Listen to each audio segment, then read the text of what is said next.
This is your macroeconomics video on sticky wage theory.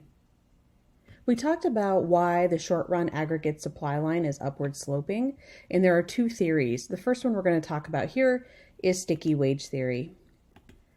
The market imperfection that causes supply to be upward sloping is that nominal wages are sticky in the short run. And that just means that they adjust sluggishly or slowly when the price level that firms can sell their goods at rises or falls. So there's lots of reasons why every time the price that you can sell a good at goes up, that businesses don't immediately give all of their workers a raise. And one of those things is contracts. So lots of workers work on labor contracts. For example, anybody who we consider a contract worker, you've got athletes, teachers, and then anybody who works for a union has a contract as well. That is a legal document that says you have to work a certain amount of hours and you get paid a certain amount, and you can't renegotiate until that contract is up. So that allows or stops businesses from being able to be really flexible and move their salaries of their workers up and down as prices move up and down in the market. And even if your laborers are not working under labor contracts, it's always easier for a firm to give raises as opposed to cut pay.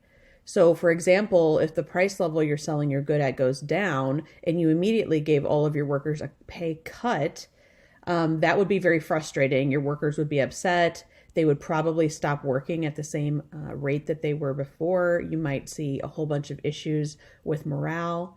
So it's always easier for the firms to wait until they're sure that price levels have gone up and they're sure that they're going to stay there for a longer period of time and then give their workers an increase in pay as opposed to move them up and down constantly, which is very frustrating to workers.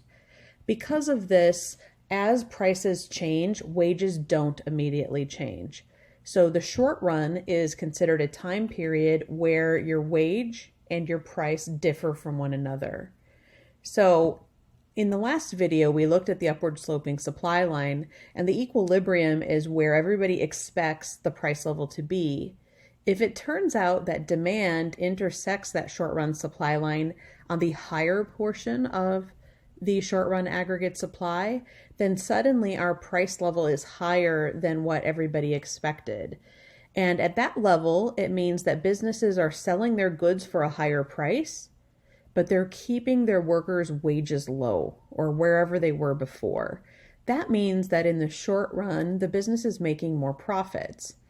Now that means they have more cash, they can buy more inputs, they can produce more goods and services, or they could hire just more new employees and expand the business as well. So anytime you get price levels higher than what the equilibrium expected price level is, it's going to cause the short run supply line to be upward sloping because firms can vary the output that they're giving dependent upon the price level.